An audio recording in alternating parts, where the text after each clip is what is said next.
Israel bangun tembok keamanan di Gaza. Hamas mengatakan itu tidak akan menghalangi dan tidak akan menghentikan perlawanan kami demi Palestina.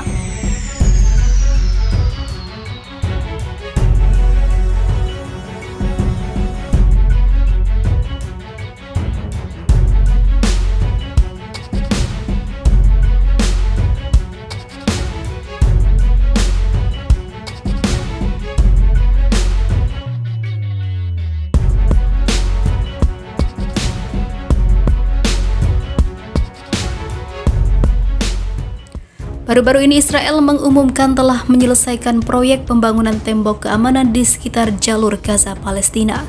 Dengan mendirikan tembok penghalang tersebut merupakan suatu upaya yang dilakukan Israel untuk mencegah gerilyawan menyelinap ke negara itu. Tembok yang didirikan sejauh 65 km tersebut sudah mencakup sistem radar, sensor maritim, dan jaringan sensor bawah tanah untuk mendeteksi terowongan. Selain itu, pagar yang telah ada pun digantikan dengan pagar pintar yang dilengkapi oleh alat pendeteksi dan kamera. Seperti dikutip dari Arab News, pada Kamis 9 Desember 2021 kemarin, Israel mengumumkan telah menyelesaikan proyek yang dibangun sejak tahun 2016 tersebut. Pembangunan tembok keamanan di sekitar jalur Gaza juga sebagai upaya untuk mencegah terulangnya pengamanan perang pada tahun 2014 silam. Saat itu, faksi-faksi Palestina menggunakan terowongan untuk melakukan operasi ofensif dalam menghadapi pasukan darat Israel. Dalam sebuah laporan oleh surat kabar Israel Yediot Ahronot, tembok keamanan tersebut diharapkan dapat mencegah serangan bawah tanah. Selain itu, tembok itu akan memenjarakan warga yang mencoba menyusup ke Israel dalam jarak 200 hingga 100 meter antara pagar lama dan pagar baru hingga pasukan tentara dapat menetralisir, ungkapnya. Sementara itu, Abu Musab, seorang komandan lapangan Brigade Al-Qassam sayap militer Hamas, mengaku akan mengembangkan kemampuan kelompok tersebut dan telah mendapatkan inspirasi baru dari pengalaman perang sebelumnya. Hamas pun mengatakan bahwa tembok keamanan tersebut tidak akan menghalangi perlawanan mereka.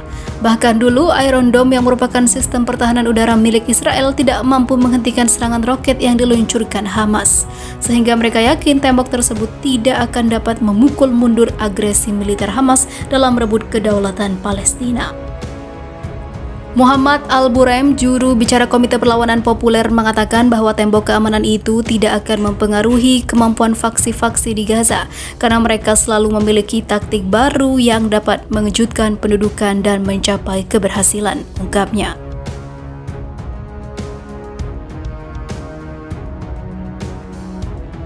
Panas, koalisi pimpinan Saudi gempur pasukan Iran di Yaman. Pasukan koalisi yang dipimpin Arab Saudi pada Kamis 18 November 2021 melaporkan melakukan serangan ke tempat yang diyakini sebagai persembunyian pasukan Garda Revolusi Iran dan Hizbullah di Yaman. Mengutip Arab News, pasukan koalisi itu dilaporkan menyerang sebuah gudang di wilayah sana. Selain itu, mereka juga melakukan serangan ke sebuah pangkalan udara setelah mereka menghancurkan drone milik pasukan Houthi. Pangkalan udara dan gudang Al-Dulaimi di sana diserang oleh pasukan koalisi, kata TV Al Arabiya pada Kamis pagi mengutip sumber. Serangan ini sendiri merupakan rangkaian dari gempuran pasukan Saudi terhadap pemberontak Houthi yang mendapatkan dukungan Tehran dan juga Hizbullah. Sehari sebelumnya, koalisi juga menghancurkan 2 drone Houthi yang ditujukan ke kota Khamis Mushaid di Saudi Selatan. Pertempuran antara pemerintah dan kelompok Houthi yang didukung Iran masih membara. Pada hari Rabu, ratusan pasukan pemerintah Yaman dikerahkan ke pusat kota Marib untuk memperkuat pertahanan melawan kelompok itu.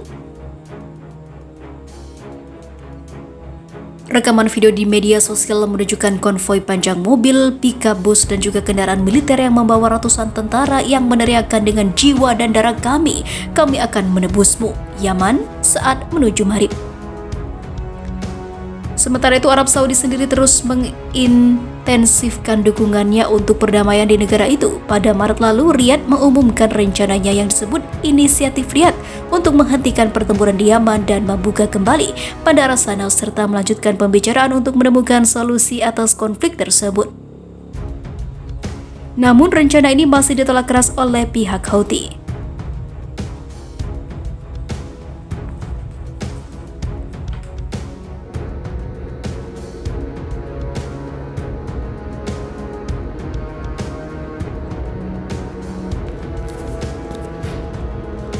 PM Israel kunjungi UEA, kami sepupu, kami cucu Nabi Ibrahim.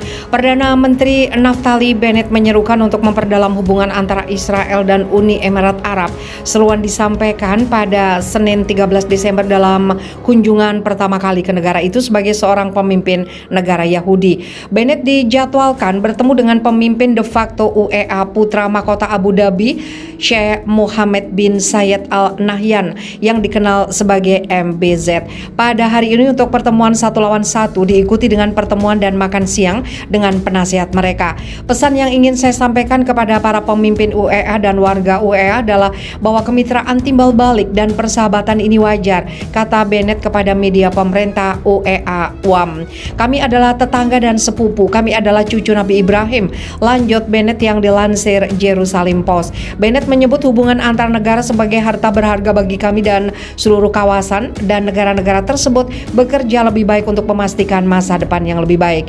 PM Israel ini juga menyebut kerjasama dalam perdagangan, penelitian dan pengembangan keamanan, cyber, kesehatan, pendidikan, penerbangan dan lain-lain sebagai cara di mana hubungan telah berkembang secara positif. Saya berharap hubungan kita tetap baik terutama di bidang ekonomi. Menurut saya, kerjasama di bidang kesehatan dan ketahanan pangan akan menjadi bagian utama dari gotong royong ini.